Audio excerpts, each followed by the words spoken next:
What's up, everybody? This is Tim, your favorite financial coach with Apex Accelerator Coach, and I have with me Torry Campbell with Mission Minded and the extraordinary musician producer Jarrell Campbell. Listen, we're going to be talking about a topic as it relates to an educated buyer versus an emotional buyer, and so you're just going to listen in on some of the conversations we're going to have. Never know what's going to come out. Everybody has their own opinion and twist on things, and so we're just going with the naked truth and try to deal with people from a standpoint of where you are in the, I would say, in the buying arena. Because I've been on both sides where I've been an emotional buyer, and then on our side I've been an educational buyer.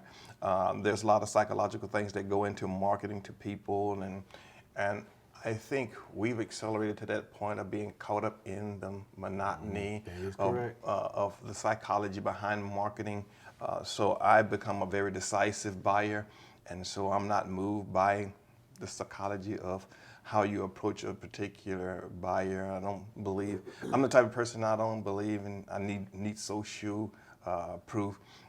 There's a lot of psychology behind social proof.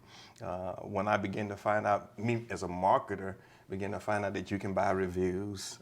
I was on Facebook just the other day, and this guy here, he promoted, we can get you all the reviews you need for $1. I'm like, okay, if I can buy a review for $1, then there's something, fishy behind it. You should be able to buy a review. A review should be authentic, it should be organic.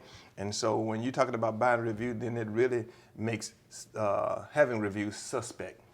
Yeah, one of the things I love about when I see people who post a lot of reviews, I also go to each and every review, and sometimes I usually do what they call a dumpster dive. I go for trash. I actually look at the individual. I try to look that person up and see where they actually are. Mm-hmm. Since you said this works so well for you, I want to know where you are. I want to know behind the scenes, real time, up to date, what's going on with you. Mm-hmm. And a lot of times I find that you can't really find their page or anything that they're doing. And if they did post something out, like on LinkedIn or social media, it's been months or even years since the last time they posted. No activity. So you automatically know that's somewhat of a farce, an untruth, and it's a manufactured review. Yeah, and then I look at some of the videos that you show for social proof, the testimonials, and you would think that if you were really that excited about a product or a service, that you will see the enthusiasm in their reactions. Yeah, but they're like, I'm Tim Campbell with so and so and so and so, and I want you to know that this product is the best product I ever seen. I was looking at a testimony, and this guy was talking about a product that helped his knee, and to hear him speak, it's just like he was just trying to drag the testimony out of him. He was looking so bland and mundane that if I saw the product, I really wouldn't want it, because you have no excitement about what you're talking about. Now, when people are excited about something, you can see the excitement and exuberance in their tone. Yeah, it was a visual lie detector, Tim. It was a visual lie detector, because a lot of times people morally don't want to tell that lie. Mm-hmm. They know they're being paid to tell that lie. Mm-hmm. They're told, how to promote it, but that person is somewhat reluctant to share. Yeah. But they feel like, I got to do what I say I got to do, so I do it. That's why when you see that dryness, that's why you see that dryness in their delivery. Because if you're something that's great, we already see in social media, if something is really great, buzz comes behind it. Mm-hmm. Energy, passion, all that comes behind it. But when you see that person saying, and then when you see vague communication, I was given these tools, these trades and tricks, and I made money out of the first deal I did. I mean, I made like 3 times what I normally would make. When you hear them saying that, they're not giving factual information.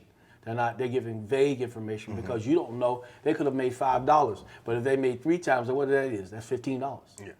So is that something to really be excited about? No, but it is still fact. Mm-hmm. And I think the thing is, especially when you start finding video stuff like that, nonverbal communication will destroy you. Yeah. Because you can talk this all day, but once you start getting into the area of video, things like that, like unless you're a paid actor, Yeah. which is most of the time, even in almost In your all, field, yeah. yeah, almost all commercials, there's a very, very small print at the bottom right or left corner that said paid actors, aka this was not legitimate. But they know how to act. They know how to make you think that this product is the best. Yeah, and so you had to be careful. Now, some of the things that we're telling you all, a lot of people would say, I don't want to hear that because I like my emotional experience. And so when you get like us, when you become educated buyers, you get past the fluff and understand, like you said, checking out the body language. Because you can talk all day long, but you can't hide how the body responds because it's going to tell the truth. And so one of the things I begin to say, you know what, I'm not looking at what somebody's telling me, I'm looking at what the product can do. And if I really genuinely believe in what the product can do, and is this something I want the product to do for me? And so when you become an educated buyer, then your emotions are totally out of the way. You looked at facts, and you let the facts begin to determine whether this has value to me or not. And so when we talk about being an educated buyer versus an emotional buyer, we're talking about having yourself educated about a product. And so we look at price versus value. When I first got started, I was the type to say, hey, how much is the price? Because I'm looking at what I can afford. And it's always based about what I can afford. And sometimes, you know, the old saying, you get what you pay for. And I would buy a lot of junk based upon price of what I could afford, only to go back and have to pay more money to get that which really had the true value that I needed and what I was looking for. Ergo, which means you really could afford it. So a lot of times we actually put a mental block and excuses in what we do. So because we are what they call price scared. We scared of pricing. We scared of over being taken. One of the things I would tell people a lot of times in my mission-minded training, I would say, there's two things you need to understand. Emotion changes, facts don't. That's the truth. Emotion changes. One minute you excited about it, all of a sudden, you're like that kid on Christmas Day. The toy's there, you've been begging your mom and dad for this toy all this time, and when you finally get it, you excited, the epiphany is there, you open it up, you play with it for a few hours, and after that, you find out all the bells and whistles that they told you on the commercial wasn't really what it was doing, and it's just now a regular toy. Yeah. The excitement goes, and now you're on to the next. Yeah. Isn't marketing wonderful? You think the toy can fly and leap and jump, and you finally can't do none of that mess. Exactly. Now, I think that's the biggest thing to deal with before we even go like any deeper is the bare bones of educated versus emotion. For me, when we talk emotional, that's the main basis of most marketing is emotion. We're gonna get you with nostalgia. We're gonna get you with what your peers like, you know, because most of the time that's the whole basis of social media and stuff like that. It's not about actually what you like. It's about what your peers like and what you want them to perceive. Yeah. So you have this thing where it's like, I want to be needed. I want to look cool. I want these things. I want to be perceived a certain Accepting. way. So your perception, you're working on your perception. They're working on this nostalgia. You know, this is for marketing for a certain age group. You remember stuff like this. It's similar to when you were a kid. Stuff like that. It's all playing on your emotions.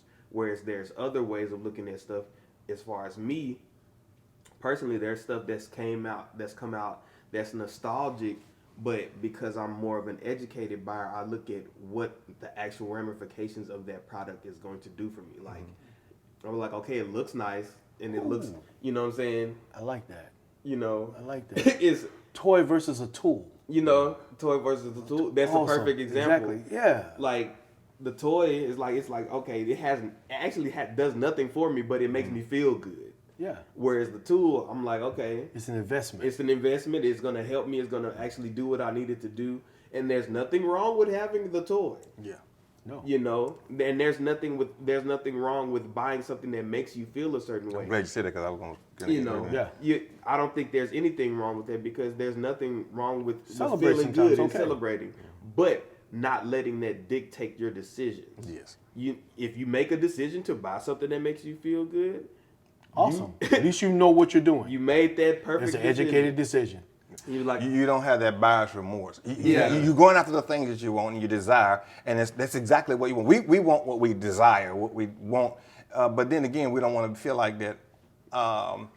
I lost the fact that I didn't get all of those things because I was told something, and that product, the product Didn't deliver. Didn't deliver. And so the ideal is you go into a purchase with those desires. I want this to give me this type of experience, and so that's what we want. We want that experience, and then, but I want the best product that can give me that type of experience and still be functional, still deliver, still give me the best results that I'm looking for. And so when we're talking about being an educated buyer, we're not talking about just being, stiff-necked and straight-linked. Sterile. Yeah, and we just want the product. No, we want to enjoy the product, and we want to enjoy the service. We want to make sure at the end of the day, I've gotten the best value for the price that I've paid for. So from that mindset, all of it is about a mindset. Yeah. So I think something that's important is fear is still an emotion. Mm-hmm. Yeah.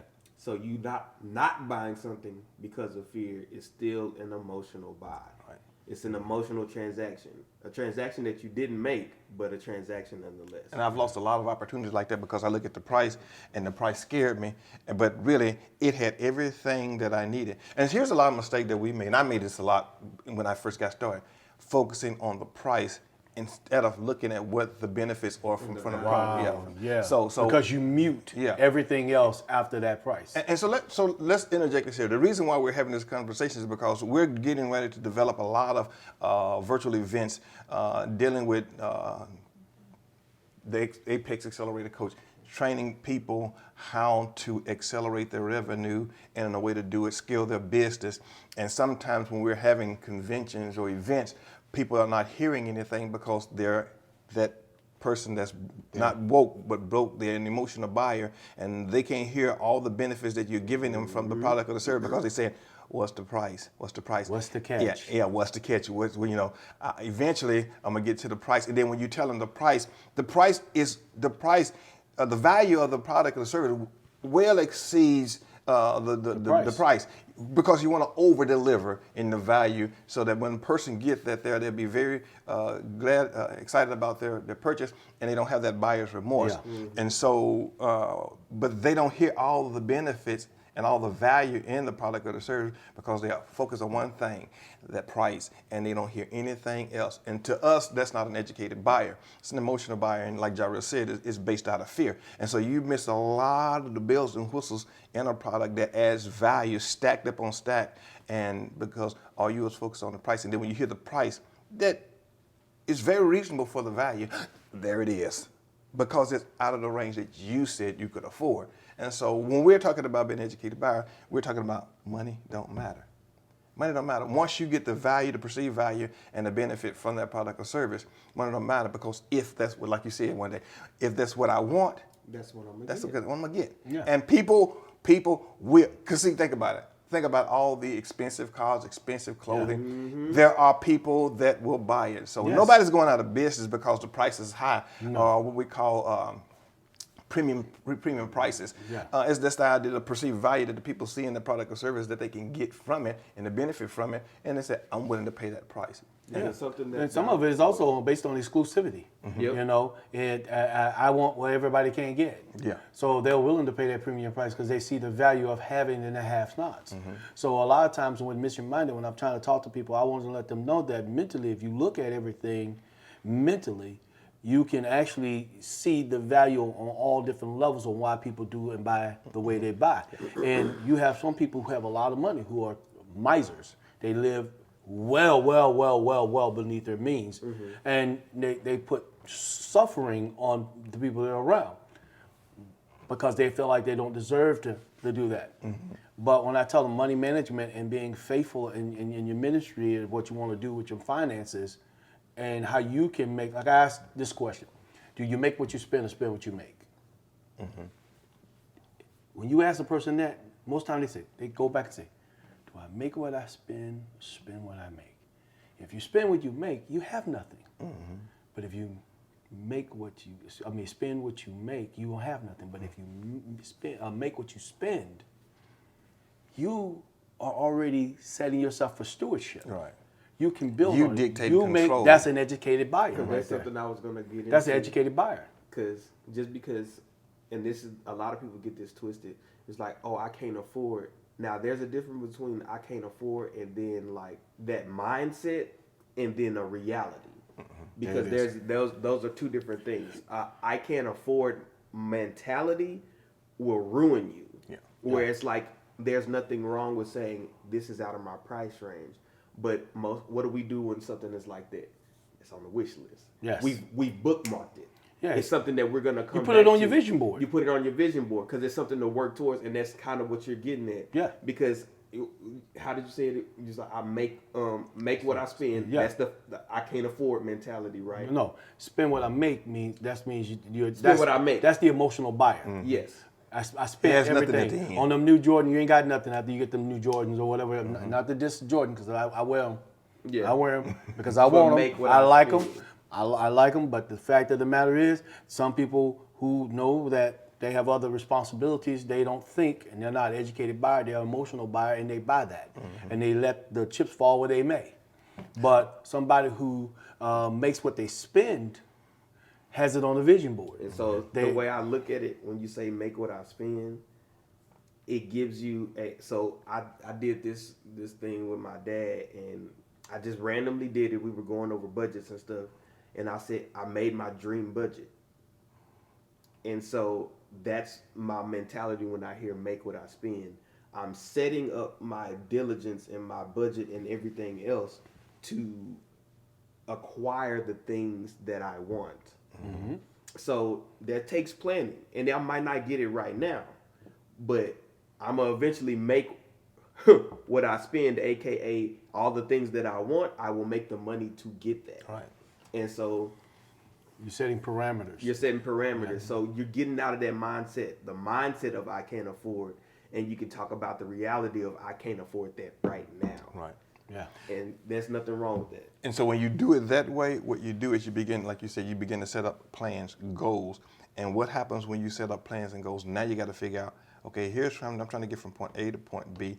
How then your mind becomes creative on how do I achieve that to get there. And it's the same way with people with premium prices. When you think about the things that you desire, stop looking at the price first. Think about the things that you desire and then the best product or service to obtain that benefit or that enjoyment or that experience. Once you do that there, then your mind becomes creative. Okay, how can I achieve that? How can I get that? How can I obtain that? And then money is not an option because what?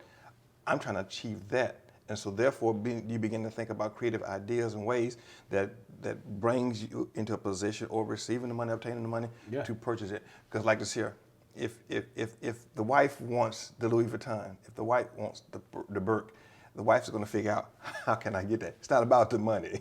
It's about how can I achieve that? And there's some scrupulous ways that they may do it, but the fact of the matter is, I'm trying to obtain, I'm not trying to get the money, I'm trying to get the purse, I'm trying to get the shoes. And so the ways come, she becomes creative. And that's the way with us. If I want something, It's intentional evolution. Think about it. It's the inevitable. Think, if I want something, I'm going to will it. I'm going to will it to make it happen. Because when you really, really want something, you're going to do whatever it takes to bring it to fruition. Right.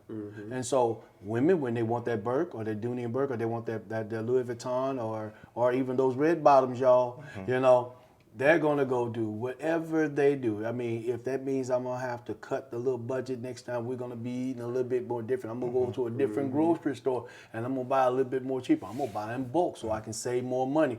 I'm going to coupon it. I'm going to clip. I'm going to do whatever I can because I'm going to take that extra money that was allocated for me to do this. I'm going to shift it over here. It's reallocating funds. And that's one of the things I can honestly give women the ability to understand. When they want something, they can be very divisive and very, very strategic. Yeah. And that's what you mean. You have to do it with purpose. So that's the funny thing. When you say reallocate funds, I feel like that's the biggest part of the make what you spend thing, because you really start to evaluate what are you spending on.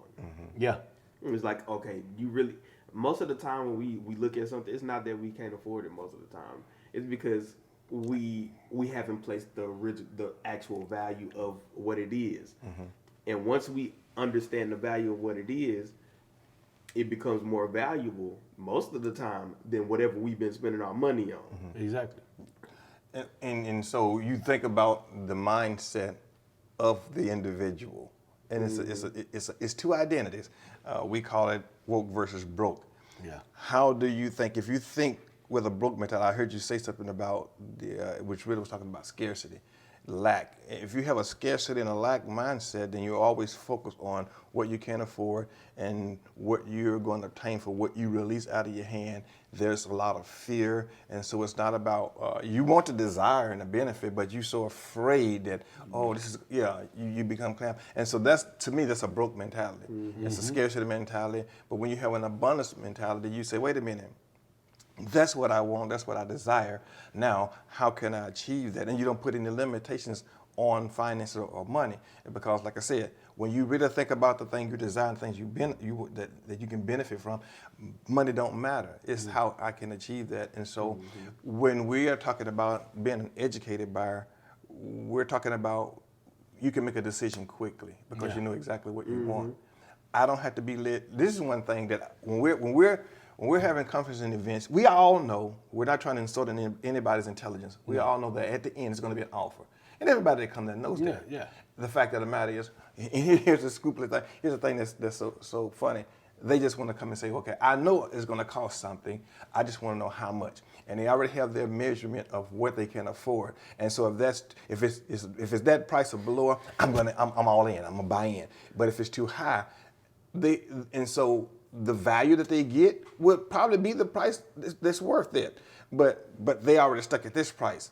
And no matter how much value you stack, they can't see that value because this is how I'm going to go. Then you're not really an educated buyer. You're just a buyer that's coming in that you think you're going to, what they call that, auction. This is not an auction. This is, you pay for what you get and what you want and what the value of it is. And so then you have to make up your mind. You don't have to be upset. And a lot of people get upset. I don't think. Case in point, there was a young lady that was in one of the events that we were in, somebody else's event. And so she went through and talked about all the value, and the young lady was excited. Then when she got to the end, she heard the price. She says, I got to pay that? Oh, that's ridiculous. My thing is, okay, you came in an event knowing that at the end of the event that there was going to be a price to pay for an offering. I think where she made the mistake is she came in with a perceived value without understanding, a perceived price without understanding the perceived value. And the value was worth what the woman was offering, but she didn't see it, and she immediately clicked out. And I say, see, I didn't condemn or judge her because that used to be me. Yeah, me too. And a lot of times we come in with a low ball because we all want to try to. We have this make that deal. Get over on them. Yeah. If I can get the lowest amount I can get it, I feel like I win. And when you go in with that low ball mentality, the first thing you realize is that because I've also seen the opposite, Tim. I've seen a woman who saw the value because when you actually tell them, and this is where you come in to become an educated buyer, when you say, look, what do you want this product to do for you? What is the outcome? Are you looking for a product that's going to be instantaneous and then hit, spike, and then drop? Because if you want an instant spike and drop, then you get what you get. Your blow ball may work. Yeah. But the fact of the matter, if you want it to keep yielding revenue, that means that's unlimited, unmeasurable profit. Yeah. The gain, point blank. You know, like we say, we train, we get, you gain. You want to consistently see the scale going up. So then, how can you put a price on something that's going to keep turning over? Yeah. Like I said, if you're sleeping and when you punch out and your money stops, you're in the wrong business. Yeah. You should your investments or whatever you invest in should be making money while you sleep. Exactly. And so something that I'm listening to you talking about is the fact that when you get to that mindset of something that happened to me that got me out of the mindset of like, let me get a deal. Whether you believe in karma, whether you believe in the Bible, whatever you believe, whatever. There's something about what you give out, you will receive. Yeah. Right? So you said a mouthful. I'm gonna see if I'm gonna write my point down so I can remember. Because I don't want people coming to me telling me your value. It's like if I produce a song and they say I give them a price, I don't believe that your value is worth that. It's insulting. That's insulting. That's insulting. I've worked my butt off to make this, and I've spent years on this craft, and you telling me that I should discount my prices is just like saying you're not worth what I've presented. So that's number one, insulting. But I don't want to be treated like that. As far as if I give a price, I just want you to pay it. You know. And the thing is, half the time I'm already trying to help you out. You know what I'm saying, or anything like that. But whatever, it's just the respect of this is my business. When you ask a, I'm getting where you're going with this. you know what I'm saying? Yeah. When you ask a engineer, hey, I want you to draw out and make a blueprint for this house. That engineer is going to give you a price. Now, you get that and be like, hey, I don't think it's worth that. Da da da da. Well, good day, sir. Yeah. And that, but on the flip side, you go around here marking other people's product and their effort as a value. Yeah. But then when it comes to your product, you want to what keep you it, do for a living, you want to be respected. You want to be respected. Yeah. That's what I'm hearing from That's you. basically so where what I'm you at. sow is what you get. What you so sow if is you what you if get. you want to be a person who wants to be wild and do all that, that's fine. But if then you want to lowball them on that process, be prepared to know have it done if to it you. happens to you and you're not going to like the way it tastes as well. And that's the thing that y'all, the point you were making. The idea is you got to be what you desire. And so when I talk to a lot of entrepreneurs, they always talk big. I'm gonna be a millionaire and this and that, and then what we're doing. And then when you say, okay, well, I can help you do that, because they come to you for how to help them scale their business. Yeah. But then when you tell them what your price is, ooh, that's too big. I'm looking for somebody I can place on retainer. Wait a minute, okay, are you gonna do your business like that? When it comes time for you to give your prices, are you gonna be slicing and dicing your prices? No, you're not. So the idea is you got to be who you are trying to portray for what you desire. So if you're looking for somebody that's got integrity, do you have integrity? Exactly. If you're looking for somebody that's decisive, are you decisive? Yeah, If you're looking for, and see, we want the dream clients that got the money, that will pay for what you have offered, that is very decisive, not no maybe and, well, let me think about it. You want them to be the way, but look back at yourself. Are you the dream client? Are you the dream client? Exactly. Are you what you want? And then I had this one guy, one of my trainers, and he said to me, he said, man, that seems too hard. It is a mission. It is a mission. Right. That's why it's called mission minded. It's a mission. The missions most of the time look impossible. But once you really start being planning it mentally, it's doable. Yeah. You just have to have the discipline to see the mission through. And it's amazing how people, well, there's a scripture that says, do unto others, you would have them do unto you. Yeah, They should have that mindset, say, wait a minute, what type of customer do I want? And am I that type of person when it's time for me to buy? And so that's that woke versus broke mentality. Yes. Now, you woke when it comes to your services and your product, but you broke when it comes to, ooh, that's too high, that's too sweet. So wait a minute, wait. What are you trying to achieve? And if you're trying to achieve things, is this the vehicle that you need to get there? When we're talking about scaling your business, when we're talking about sustainability, once you get to that place, you're talking about, can you sustain that where you are? And so that's what an educated buyer says, wait a minute, what am I looking to get out of this here? Move money, move price out the way. What am I trying to achieve? Now, once I see that perceived value, yeah, that's what I want right there. Now, when they begin to quote price, you can begin to say, like we used to say in the old days, money's not an option. Yeah. Exactly. Tim, before I even got started doing it, the reason how I got into mission-minded training was I used to be a business developer headhunter. So I used to track businesses that were disabling themselves and they were actually getting ready to close. They were on the, you only see the buzzards are circling and you see that thing is about to die and they're doing it. That was me. I was that buzzard circling and scanning for businesses that were getting ready to close. And before they actually were on that flat line, I swooped down, But before I swooped down, I assessed everything. I built a business plan, an acumen, I did the research, I understood their industry, and then I came in and I made a deal. I'll buy your business, I'll absorb it. Well, we can't make it work, well, I'm trying to save you. But then there were some times when I saw the customer and they told me their genesis of how their business plan and what they were really trying to do, and I saw the desire. I then had that flip and said, well, you know what? I have a plan to help you. And I'm gonna tell you, I pissed off a lot of my corporate clients because of that, because they wanted that deal. Yeah. And truly, I should have been the one to give them that deal. But when I saw what the passion still in that person's eyes, and they saw their baby, that that they nurtured from the beginning, losing life, they were just ready to close the casket. But when I could give them an option, they were willing to invest to save it, and it turned their businesses around. Yeah.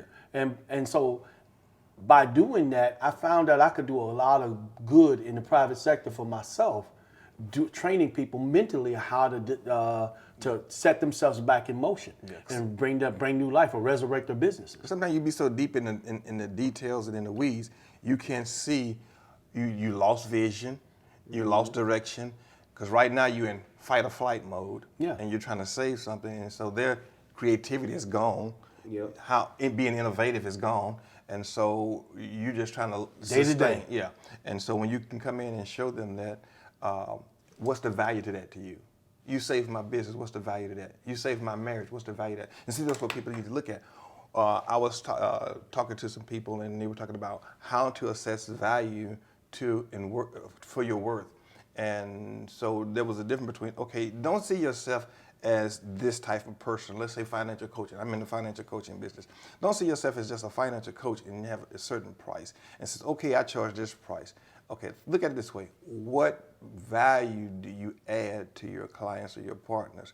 Okay, because it's one thing to coach them in finances, but then by coaching them through finances, you save their marriage now because they don't have to get a divorce. Now the children see their father as a hero because now he knows how to manage money and is a good steward. All these benefits you get from coaching, then you begin to say, wait a minute, I'm more valuable than I think. Expansion even. Yeah, and so there's a lot of people out there. You are more valuable than you think. Yes. A lot of people out of fear won't set their prices to premium prices because they say, hey, can I really get that amount? Is that affordable to people? No.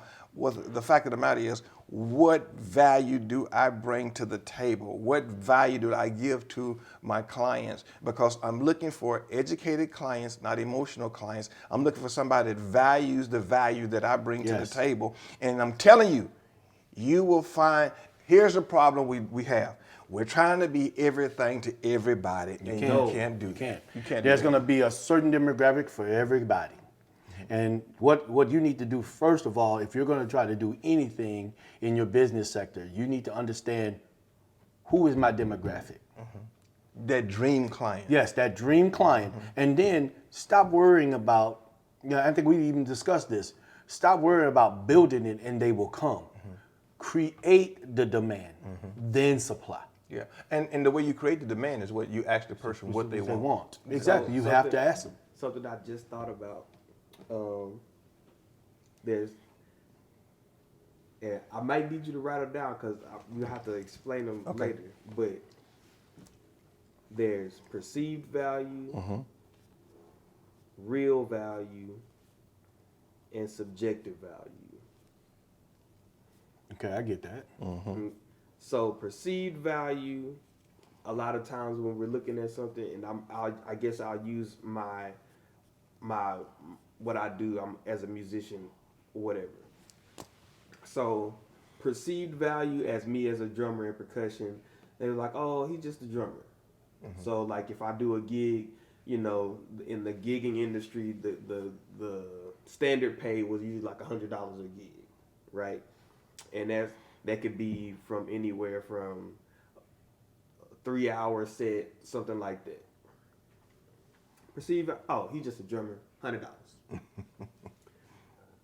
Excuse me. Now, for me, I know the real value for me, which is I'm not just a drummer. I went to school for it. I've been educated in it. I've been playing for 20 plus years, all of that. So something like that, 3 hours is actually like if I'm keeping it a buck and charging how much any other professional would to go to school for something like that, an engineer that go to school for a $200,000 degree, that's something that, around 6 figures. Yes. So that means 6 figures. That means an hourly rate is around like, $70 to $100 an hour. Yeah. You know what I'm saying? So 3 hours, you owe me $300. Yeah. Right? Real value. Subjective value. When you deal with somebody like me who's went to school for this, educated, and with that experience, one person might say, "Oh, that's only worth $100." One person might say that's only worth $300. Some people might hear me and be like, "I'll pay you $1,500." Hold on, let me finish. Let me finish. I'll pay you $1,500 because of how I perceive that value, because each one of us has a different way of life. Yeah. We all go through life in different ways. Yeah. So one singer might be like, all I need is somebody to hold a backbeat. That's worth $100 for me. Cool. The $300 person might be like, oh, I need somebody not only to play the backbeat, look a certain way, and things like that. And can read, or it's professional. Yes.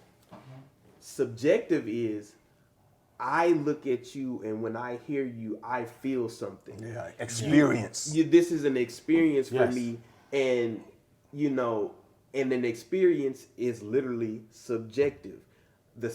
We can go to the same restaurant and have a completely different experience. Dave Chappelle did that with his tickets in Atlanta. He said, y'all paid $800. Now, they was at the Broadway, wherever they held the Broadways in New York. He says, you people have paid $800 when you could have came to Atlanta and got the same front row seat for $60. But they perceive the value more in New York. Well, also you got to think about relative value, because think about what I'm going to say.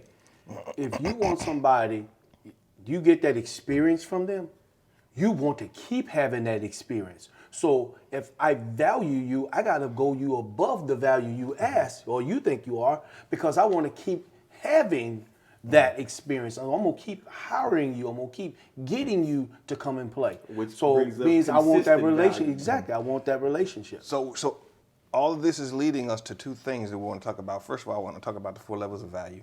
And then I want to talk about when you talk about the value that you give. So how can you raise your value? Let's say we're talking to somebody, a barber. Shall we talk about your experience with a barber? So the idea is, if you really want to raise your prices or whatever you're charging for your services, think about value. What value can I give to my client?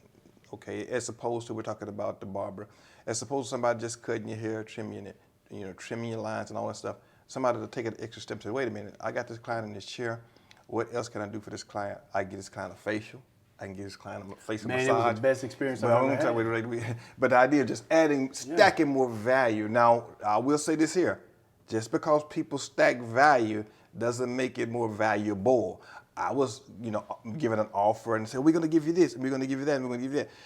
But being an educator, now, if I was an emotional buyer, I'm getting all of this for this little price. But the fact that it's not quality, and it has nothing to do with what I'm trying to achieve. So if I'm trying to achieve something, you stacking all that stuff on there, as an educated buyer, now what I see is work and distraction. Yeah. Because I'm trying to achieve one thing. So when you become an educated buyer, you want it simple. Make it simple. Simple scales, complex fail.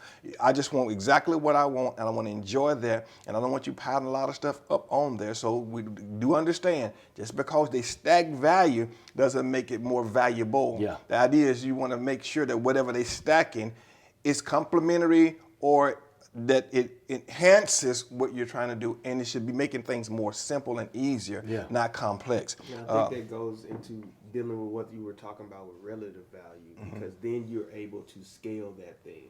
Because with all of this that we're talking about, you still need to go do research.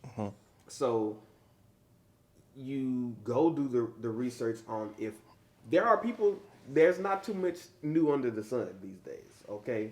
Let's just be honest. So there's probably somebody doing something similar. Go check them out. See what they're charging. See what their price is. See if there's an average. You know what I'm saying? And you should do that before you even go to the market. Before you go to the market. Yeah. See if there's an average, and then look at what that average is, and also average out the value of what you're getting, like the different things that they did to get that amount of money, right? And we'll use the barbershop experience. If if the average for a regular cut was $35, but all they did was just a cut, no fade, anything like that, cool. Then you start adding up the different things and like, okay, the lines and lines. Okay, relative value for what I'm trying to do with the facial, shave, razor shave, shampooing, all the different things, scalp cleansing, all of that, man. That's when I look at other people, the average price for that is like, $150, $200 because that's spa treatment basically. Yeah. And even though the cut is about an hour 30 minutes, for a higher end spa treatment, that's about the same. Okay, so that's my average price. Quality, am I doing it at the same quality level? Okay. Consistently. And so that's why I said consistent value. Can you provide consistent value? Can you do this the same level every single time? So you want to be able to keep that in mind, because that sometimes, especially in the food industry, they can make something really dope the first day. Can you keep it consistent? Can you keep the same consistency with the ingredients? Can you afford all of that stuff? All of these things you have to look into. Pay attention to that. When you're giving these different values, then you're able to give your value, that your personal value. I can do this, I can do that, I can do all of this consistently, and that's where we start getting into the things that I was talking about. I'm not playing $100 gig unless I'm literally playing for 2 minutes, and the stuff better be there already. Right. It better be a situation where I just literally show up and play. I don't have to bring anything except some drumsticks. Yeah. Outside of that, my real value is $300. If you just need me to come through and play the songs and stuff like that, I'll already have it. That's one thing that's part of my value. When I show up, I know the music. You don't have to sit there with a rehearsal with me most of the time. If you want to have one, you're going to have to pay me, because Time is money. Time is money. And I've already learned the music. Now, if you want to make changes, yes, we're going to have rehearsal and you got to pay me. All of these different things, right? And then there's other values that I can stack on top of that, but you're going to have to pay me, because most of the time, because I know the music, I end up having to be the second band leader. Like, there's a rule of thumb in the musician community. The drummer is technically the band leader, because wherever I take you, the band has to go. You have no choice.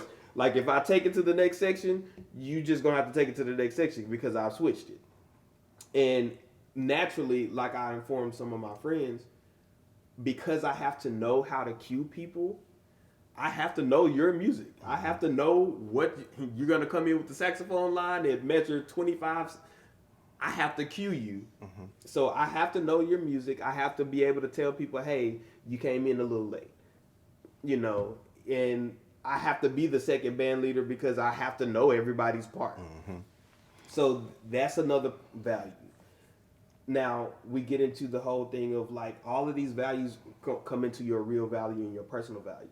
Because now you've looked at the perceived value, right? What do people perceive me as? 100, okay.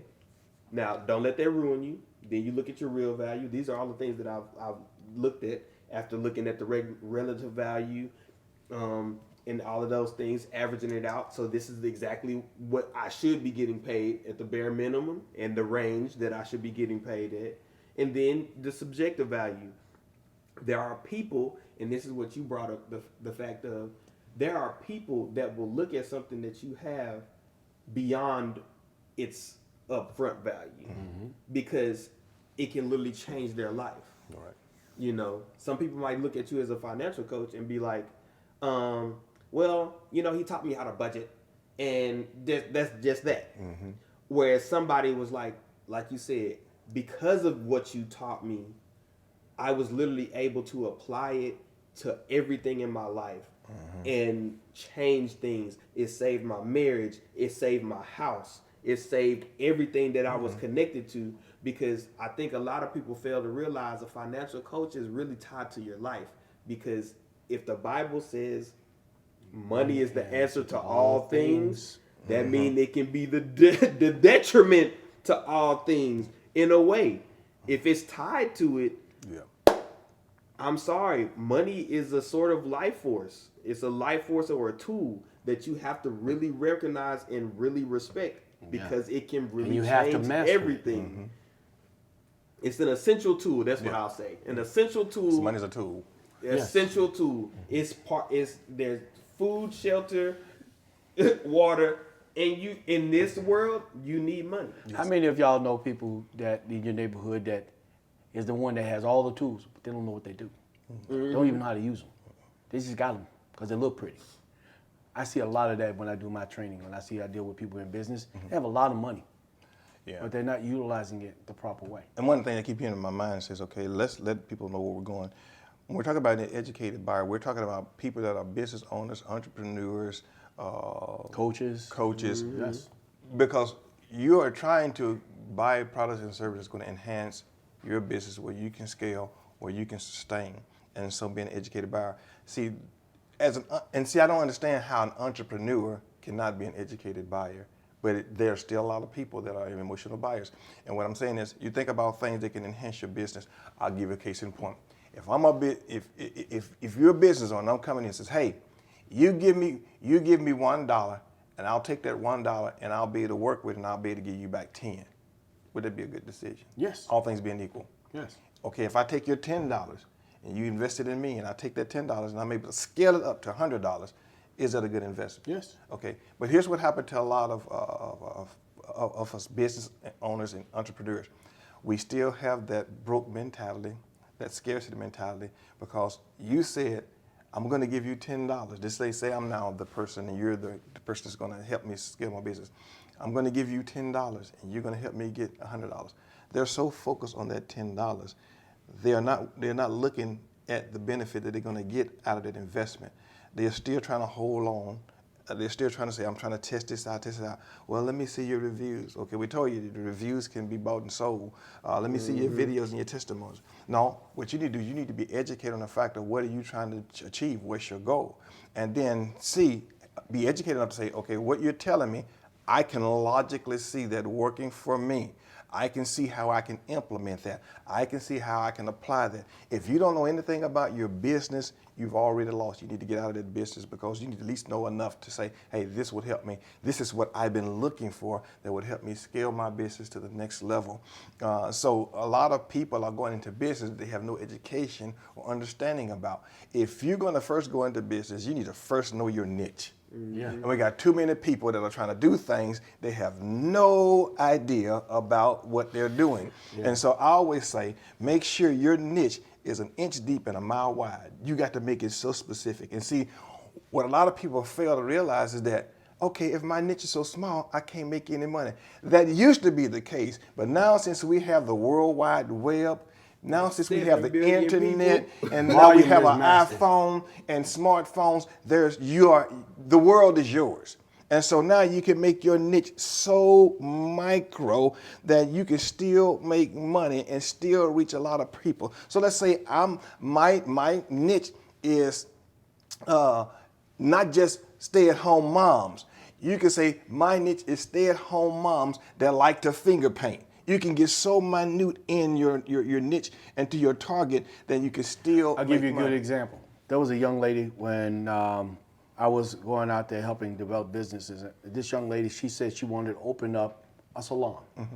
And she said, I need somebody to help me kind of build my infrastructure. And I said, well, what kind of product are you going to offer? What's your offering? What's your services? She said, microblading. All I want to do is microblading. I said, okay, do you think that's a strong enough broad space? She said, all I want to do is microblading. Can you help me? Once we finish with that process, let me tell you, she is the ambassador to microblading. This young lady makes way more money in just doing that one service because she realized that she knows she could perfect it She stated she honed her skills, and that's all she pushes. She stays in her lane. She has a niche, and she's working it. And now she's booked on Calendly. Like, you can't even get in 3, 4, 5 months. And you're gonna pay me what you owe me, what I'm worth. And people are willing to pay that price because guess what? They perceive the value that we perceive her as the authority, we perceive her as the expert, and so we're gonna pay her expert and authority prices. Exactly. Now, if you're a jack of all trades trying to micro braid and other kind of things, and you're not good at what you're gifted at, then yeah, you're gonna not be consistent, and you're gonna tick out clients. And I'm gonna tell you something. People will believe a bad review and a negative review quicker than they will believe a positive review. That is correct. So the idea. So no, get settled. And like I said, you find a lot of entrepreneurs. Oh, they're gonna try this 1 month, try this next month. No, you find something that you are. See, they used to say you couldn't have your cake and eat it too, but I believe that is a total lie. Yeah, it is. You can make money off your passion. Until we had the web, maybe that was the case. You couldn't. But now that you are exposed to a plethora of people and the market is wide open, you have access to, how many you said? In the billions? 7 billion. 7 billion people. And so now you can make your target so minute and so finite, and that you will find people that you can cater to. And so the idea is stop trying to be a jack of all trades and just find that one person. Something that I just thought about was the fact that just like we can go search for something so particular, you can be found. You can be found. So I can, I'll be like, hey, I want this. I want this specific thing and blah, blah, blah, blah, blah, blah, blah. And I can Google it and search. The same can be said in the reciprocal. You can be found. So pick something that you really have a passion for and just stick with it. And it's okay. It might take a little time, but that's most of what our problem is patience as well. That's true. Instant gratification. Yeah, instant gratification. So wrapping all this up, we're talking about being an educated buyer. So when we're going in that approach and in that mode, in that mindset, let's wrap it in, because it's all wrapped up in, okay, if this is what I'm looking for, this is what I got to be. So let's say, be the me you want to see. If I want to see a dream customer, be the dream customer. If I want premium prices, be willing to give premium prices for what you design, what you place a value on. And so, but I do want to go back to the 4 levels of value. There are 4 levels of value. And when I say levels of value, I want to go back to talking about what the market perceives, what the market will pay you now. And so use that as to understand how you create your own value. So you look at the market, because all day long, if you can perceive that you're worth 300, but if that market says 100, that's what you're going to get. So the idea is, where do I place myself so that I can be that 300? So let's look at the levels of value. So the first level of value is the implementers. These are the ones that make like the $80,000. These are people that work with their hands. These are more physical people, physical labor, and they're kind of at the bottom. And so they're only going to get, the market is only going to pay them for so much. And then we get all day upset about, well, why are athletes and actors making so much money? They're not making a really profound impact on the world. It's entertainment. But nevertheless, that's what the market perceives, the value that they give them. And guess what? They're going to get that money. And so the idea is knowing that, hey, okay, all those that work hard, all your cooks, your janitors, and your labor workers, they're what they call the implementers. And then you have the unificators. Those are your managers that look over things and see things that happen. They may make up to $200,000. They are the ones that are setting things in order, making sure things get done. Then the third level is your communicators. Those are your actors, your speakers, those that are communicating ideas and giving the managers the ideas that they need to use to govern and control and manage the implementers. And then the top level is the imaginators. Yeah. These are the Elon Musk, the Steve Jobs, those people that create ideas. Then they give those ideas to the communicators who can communicate that, and they communicate that to the managers who brings the unification and make sure everything is working the way it's supposed to be, and manage the implementers to do the work. Yeah. And so when you're talking about that perceived value, how do I take me from just being a drummer and elevate my value? And one thing you said, okay, I'm not just a drummer, I am the second band leader. So my thing is, I really could run this show and be the first band leader, because I take you there. Guess what the first band leader got to do? He might be upset, but he got to follow. He might deal with you after the show, but he got to go. Unless we all gonna look bad, because if he's trying to take you one way and I'm taking you another way, guess what? You got to follow the tempo. And so the idea is that I'm stacking things that's saying, okay, my value just went up. And so I use this as an example. I say, okay, you're out there and you're trying to tell people, okay, here's my services that I can give you, and this is how it's going to benefit you and grow your business and scale your business, and not only scale your business, but give you that sustainability that you need to continue to grow until you're able to be innovative to go scale a little higher. And so then people say, yeah, whether they believe you can do that or not. And then you get to that place and you begin to show that you're able to do it. And then people come out, hey, I found out you can do so. I'm ready. I'm all in. I'm ready to go all in. And guess what? My value just went up. Yeah. Why? Because I proved that I can do that. So now that I can do that, it's time for me to scale. And so the idea is, a lot of people that are smart, educated buyers, they always get in on the ground up.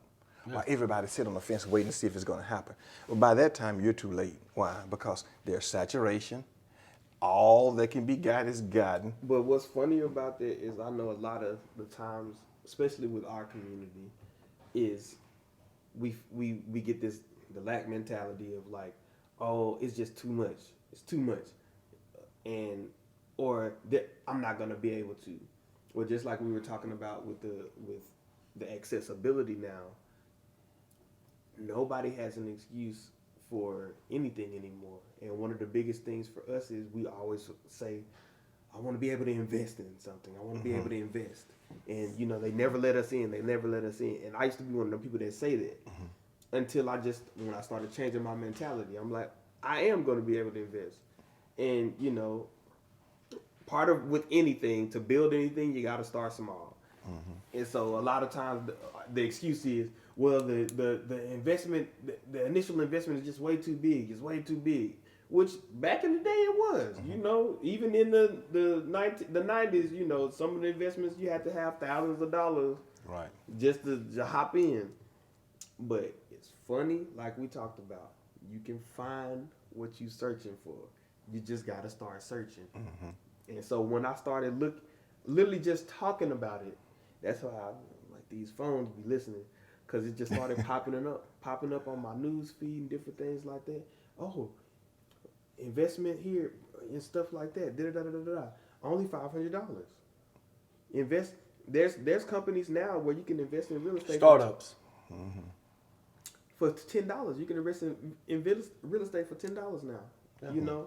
And through different apps. And, Metaverse. All of these different things. And so it begs the question, it's like, are you really looking? And do you actually want it?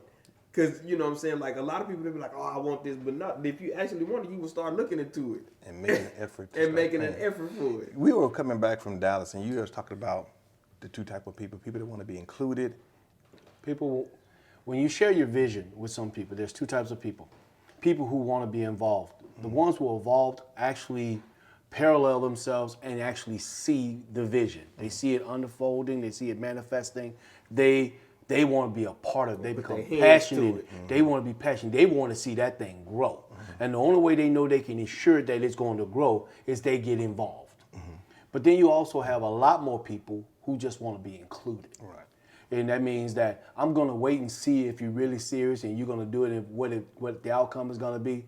But I'm just going to stay communicating with you. Keep me informed. And on your progress. So if it seems like it's turning for the better, then you can include me. I want to be included in the benefits, not invested or involved in the action. And it's back to mindset. woke versus broke. See, the broke mentality say, okay, let me see if it worked first and not get in. Oh, by that time, hey. Well, we can easily give that indicator. Remember Bitcoin. Remember Bitcoin was actually a startup. Everybody thought it was a fluke. Everybody thought it was crazy. And then they started seeing money in their first surge. Then all of a sudden, it cut in half. And then you saw people jumping out real quick. And there were people who were projecting the dump. They were buying it back up for pennies to the dollar. And then when it rebounded, from millionaires to billionaires, they became. Now, if you look at the status quo of the market share on Bitcoin now, you got companies now not even giving you a Bitcoin share. You're getting fractions. They're selling fractions of a share to people now. And that's mind-boggling. But now you want to be included. Yeah.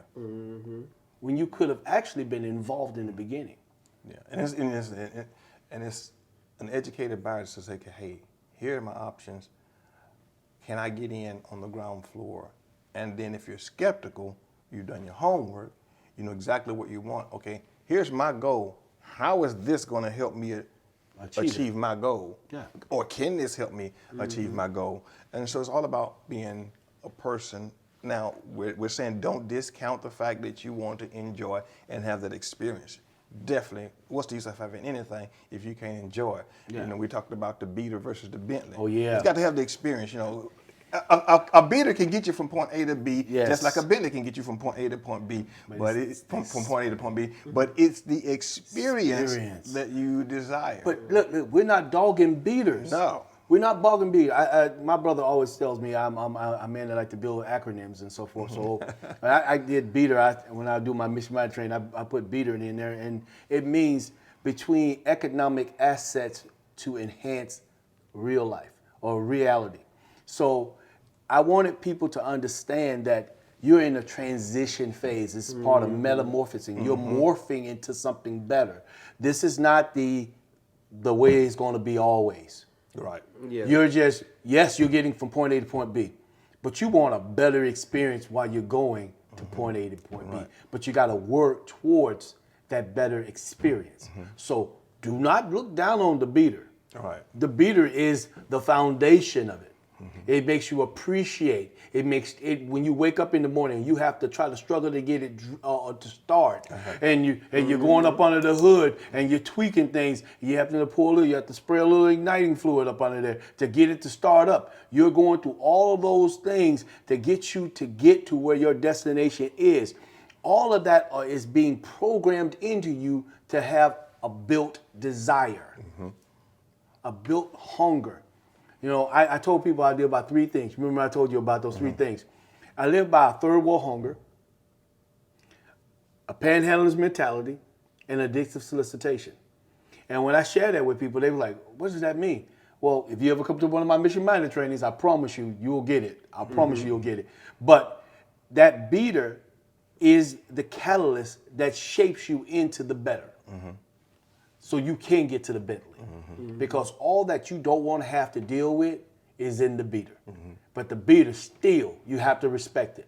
And then it creates discipline. Yes. Just like I was telling you earlier, I was like, we getting back into working out. And the one thing I said I cannot do, I can't skip leg day. Because leg day is the day that I hate the most. And that the beater forces you to do that. All the things that you don't want to do. And I think Goggins, David Goggins, he's that person. He drills everybody. Do what you don't want to do. You know, like, and do it now. And do it now. You know what I'm saying? Like it forces you to be able to have discipline. Because if you can do what you don't want to do now, think about how easy it would be to do what you want to do. Yeah.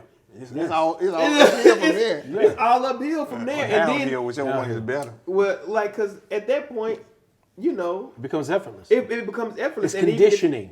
Even if you run into something that is annoying or you don't like, but whatever it is propels you to the place that you want to be, it's nothing.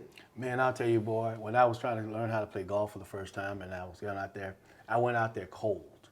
I didn't know what I was doing. I didn't know about the shafts, and you had to get them tailored to fit your swing and all that stuff. And I was talking to Tim about it.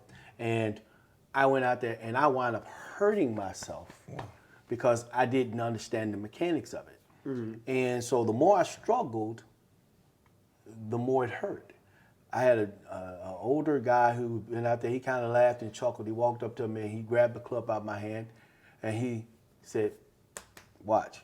And he took me through a string. He said, "Now, before you go and hit any more balls, I want you to do this, and I want you to do it until I tell you to stop." Now, it may look foolish, but once I kept doing it, I found my sweet spot. I found my sweet swing. I found that C swing I was looking for, to be able to watch that ball when I went up and keep my arms straight.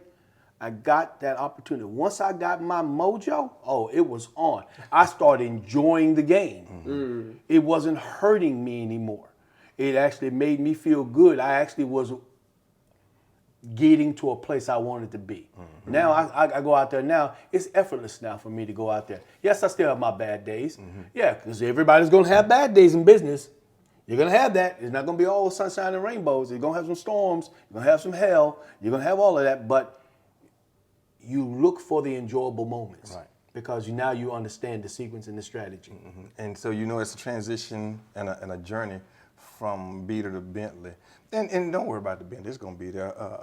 When you're talking about all these values we've thrown out, then when you were talking about from beater to Bentley, I thought about there's an understood value. Yeah. And what I mean an understood value is that, hey, Bentley's not advertising. No. You're not going to see a bunch of Bentley commercials. You might see a lot of beater commercials, but beaters are trying to make a sale because they're trying to reach a certain audience. Bentley, no way. When you step on my show floor, you know exactly what you want. I perceive you to be the type of client that knows that you need this. They don't finagle no prices. It is what it is. Whatever you see stick on the window, that's what you're gonna get. If you come here talking about prices, shock. You need to walk back at the door. Because so when you walk in there, it's understood what the value is, and there's no playing around with the prices. And really, that's what you want to get to, where you want to be, and the type of people you want to be associated with it. Now, change your hunting grounds. Change your hunting grounds. Number one, I tell a lot of people when I go into sales training, and I do that. When I go into sales training, I tell them if you're not getting the type of prey you want as an apex predator, if you're not going out there to get the type of prey, you might need to change your hunting ground. And sometimes you might even have to change your pack because the people you hang around with have a lot to do with your success rate. And it has, and you want to make sure who you are, because I want to just clarify this.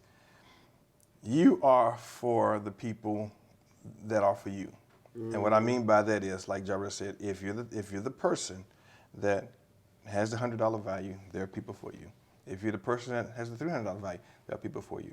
But do not try to be everything to everybody, because you'll get nobody. If you're trying to be, okay, I'm gonna have these prices, I'm gonna have these prices, I'm gonna have that prices, 9 times out of 10, you will not be successful. Well, it's contradicting. And so the idea is, you set who you are, and you might not be a premium price person. You say, well, I could never see myself, offering that type of price for the services that I offer, but I can see myself with that. Hey, that's fine. That's your success. But be that person and be more successful and enjoy what you do and be happy about it, because how you present yourself is going to always be perceived. And so we would hate for you to do things that you're not satisfied with because it's going to come off. If you're a personal trainer, you say, okay, I'm frustrated with dealing with clients that only pay $30 an hour, and I feel that there's more value in me. It's going to show in how you are managing that client. You should change your hunting ground. So if you feel that your value is maybe $400 a session, then what you do is you begin to say, okay, how can I give that much value that people will be attracted to me? Because if you can give that perceived value, you will attract those people that desire that. I tell people all the time, don't sell yourself short. You are worth more than you think. Well, I can never charge people. I'll give you an example, and we'll begin to wrap this thing up. I'll give you an example. on people that think that they don't have what it takes or the value that they have to offer someone. This guy, he was doing handstands, teaching people how to do handstands. And he was charging $37 a course to teach people how to handstand. Well, there were some people that came and says, no, you're more valuable than that.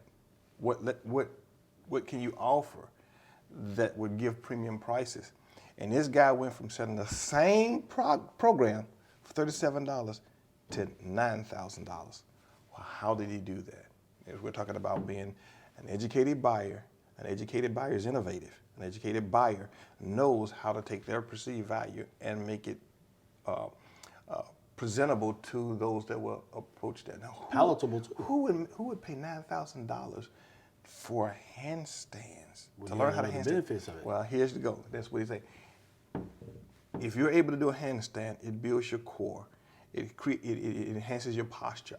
He began to add all the things that doing handstands could do that people were looking for, and that was perceived value to them. To me, handstand is a handstand.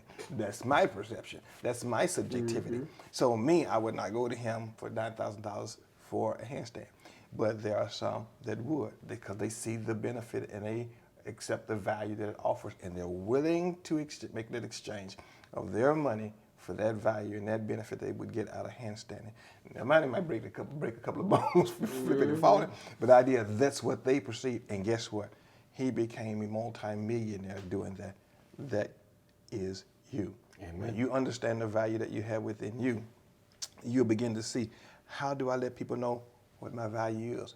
And not beg off of it. This is what I offer, and this is the value of it, and it is a premium price, yes, but you're getting premium value, and stick with it. But only an educated buyer can really accept the fact of the value that's in them. Yeah. Because you're not trying to shortchange anybody. You're educated. You say, hey, I believe that that's the value of that service. That's the value of that product. And so now you are becoming the person that you desire to do business with. And I think something that you said that's very important is you won't be able to truly assess your value unless you dig deeper. And now, like you said, on the surface level, he thought what he was doing, it was just a simple thing, $37. But digging deeper, finding out you actually, in order to just achieve this one thing, I'm pretty sure he figured out you have to acquire multiple skills. Yeah. I'm going to teach you those multiple skills. That's more value than the benefits, all of these things. So actually, sometimes we get so comfortable in what we are gifted in because it's a gift. We don't know how hard it is for other people to learn. Yes. And so that's what we have to understand, and that's what you should understand. It may be simple to you. What's simple to you is hard for the next person. But you want to make it simple for them. But you want to make it simple for them, and that's how you get the clients that you want. You know, like, it's something that you love to do or whatever it is, so it's simple for you. But it's other people that may want to learn what you do. They don't have the gifting, but they should be able to do it nonetheless. We all should be afforded that opportunity. Yeah.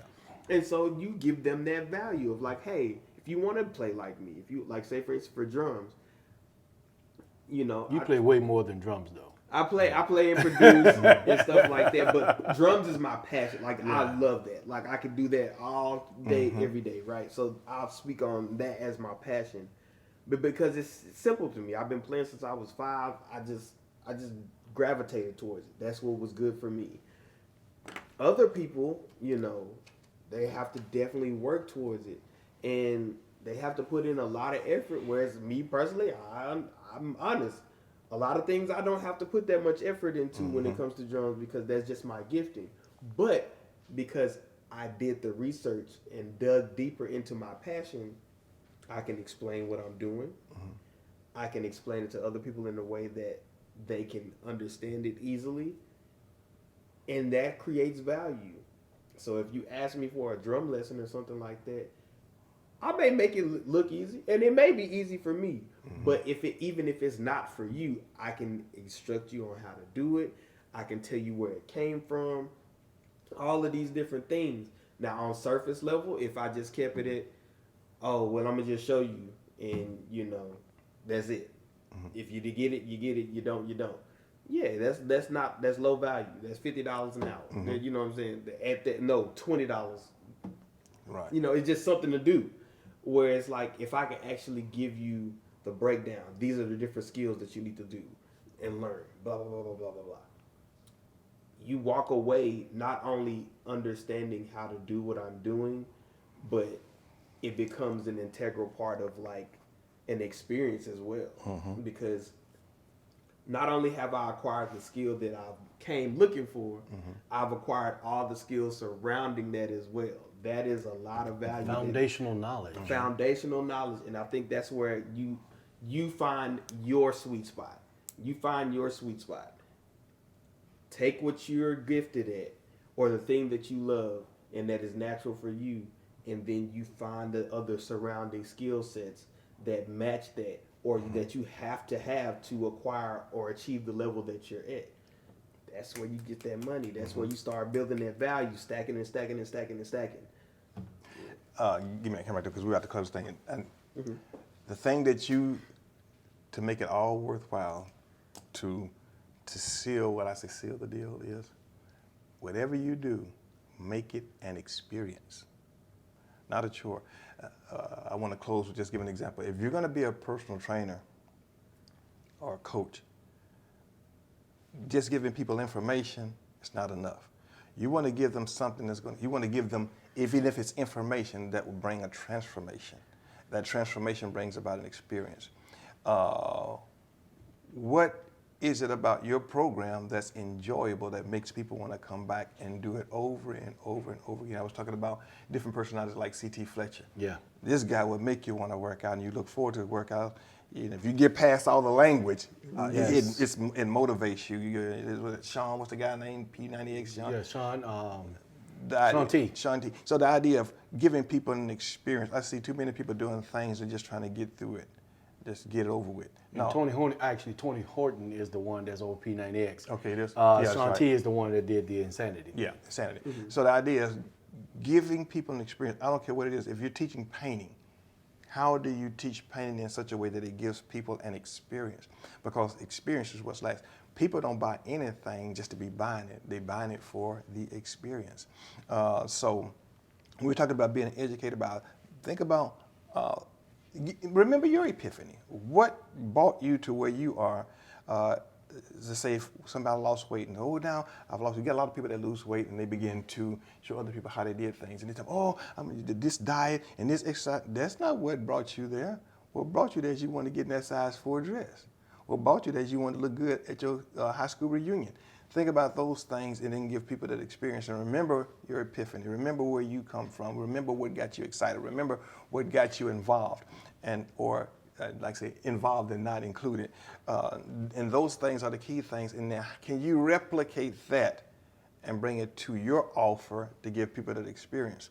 And so this whole conversation is driven by the type of people that we desire to make our offers to. When we have events, whether it's mission-minded or Apex Accelerator Coach events, we're looking for the type of buyers that know exactly what they want. We don't have time to play the games with the pricing. So we always address the rat in the room at the beginning. Okay, if price is going to be issue, well, I don't know if we got time to explain that. You got to come to one of the conferences while we explain that. So the idea is that the rat in the room, man. Everybody's always focusing on the elephant, but we focus on the rat. Yes. So the idea of understanding that if price is going to, we try to move all the things that stop the mind from receiving what they need to be successful. In all of our events, we make sure that you can take what you learn, whether you buy or don't buy, and begin to apply it in your business, and you see immediate results, whether you buy or not. But you know it's going to be an offer at the end. Money don't matter. Don't worry about the offer, because whether you accept the offer or not, get the information. Came back with something. Yeah, get that information. And we find out that a lot of people can't get the information, and they miss out on a lot of opportunities that help them to scale their business and elevate their business to the next level. We call it next level coaching. So we take your coach, we're working a lot with our personal coaches right now, and take their coaching to the next level, but they can't receive anything that would help them that they can apply immediately, because they're trying to say, okay, what's the price? What's the catch? And they miss out a lot of things that they can use and apply to their business immediately. So our goal is, in any event that we hold, is to give people more stuff for free that they can use immediately, whether it's changing mindsets, whether it's transformational, whether it's saying, okay, you got two identities, you got a broke mentality and a woke mentality. We're trying to give a transformation to transform you from the broke to the woke, so you can understand how that will build into your business. And so the idea of just getting people ready for how to accelerate their revenue. Let's say for coaches, how to accelerate your revenue without adding on additional clients, whether they be bad clients or good clients. We all know that all clients aren't good clients, just like all money is not good money. So the idea is we like to do business with people that are educated buyers, not people that are emotional, not people that you got to woo and weigh and sway and give all types of proof. No, your idea is to come in there and says, okay, I know exactly what I want, I know exactly what I need, I know exactly what I need to get to where I want. And so therefore I have understanding of what I'm looking for. So therefore when I'm hearing, I can take what you're saying, I can perceive the offer, I can judge the offer, and I can say, this offer is for me or it's not for me.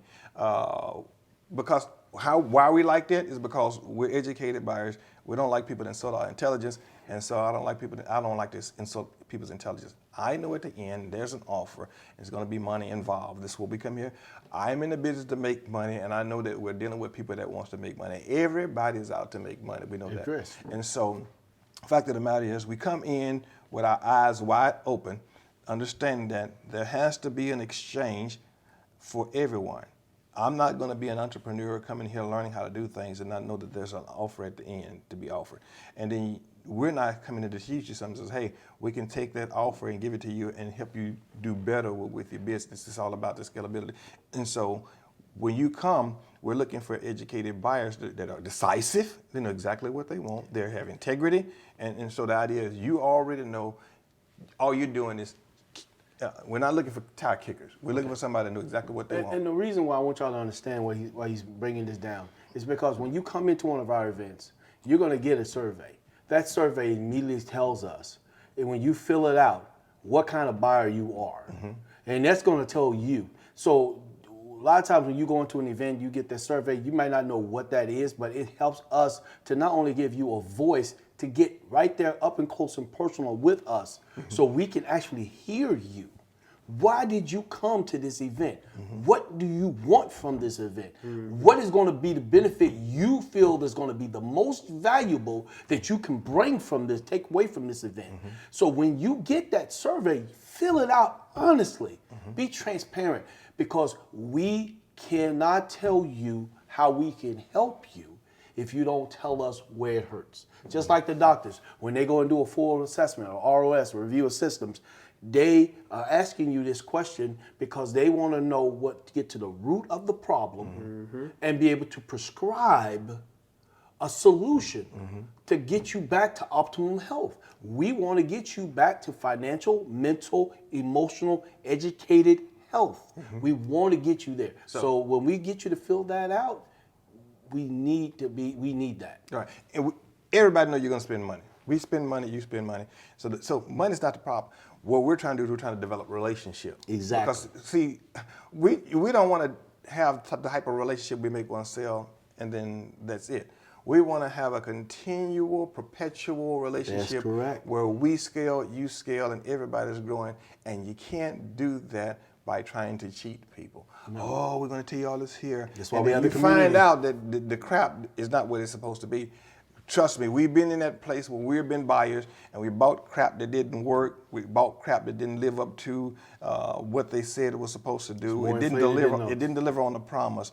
No matter how much perceived value they tried to attach to the product or the service, it was worthless. And so the idea is that, hey, at the end of the day, our reputation is on the line. What we're telling you we can do, we want to make sure that we can perform that and deliver on the promise to give you more value, to make sure that you will never have buyer's remorse, that you're excited about working with us. This is what it's all about, working with us. Yes. So we can continue to have that relationship that we all continue to grow, making it a win-win situation for everybody.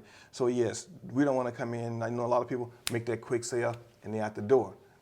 that may be fine for you, but that's not for us. We have a reputation to uphold. When we're talking about mission-minded, we're talking about best-in-class training. When we're talking about Apex Accelerator Coach, we're talking about the best coaching that you can possibly have. And so we're always trying to make sure we do better for we don't like to call them clients, we like to call them partners. And so the idea is that when you go anywhere, become more of an educated buyer. Don't be moved by reviews, and social proof is good, but validate the stuff. Make sure, don't tell me what this product can do, what this product can do. You want to make sure that this product can do what you want it to do. And that's the bottom line. Can it do what I want to do? I don't want to hear what Sally says and what Johnny says, what it done for them. Will it do that for me? And you have to understand, you know what you need done, and then where you can begin to assess the value that's upon that. So be an educated buyer. Be woke, not broke. Have a mentality, not scarcity, but abundance. Know exactly what you want, what you're looking for. Already have your goals set when you go to any place. And don't go in there. I see people knowing that, okay, at the end of the day, there's going to be an offer, but they come in with an attitude, and you miss a whole lot of opportunity. When you come to one of our events, let me just reiterate this. You're going to get more out of it than the offering involved. So our main objective is to make sure that all the information you get, whether it's an hour, whether it's a 4-hour one day, whether it's a 5-day challenge for 1 hour, whether it's a 2-day challenge, 8 hours a day. That's mine. You're gonna get everything you need without spending one dime. We'll be able to prove that. That's our goal. Our goal to give you more free stuff that will benefit you and cause you to scale your business, that accelerate your revenue, and be able to create sustainability from our meetings. Why? Because I believe that builds strong relationships. Hey, this is Tim, your favorite financial coach, Torry Campbell, Mission Minded, and Jarrell, your musician, production extraordinaire. We want to see you at one of our events. So be looking for it. Stay tuned. We'll see you one day.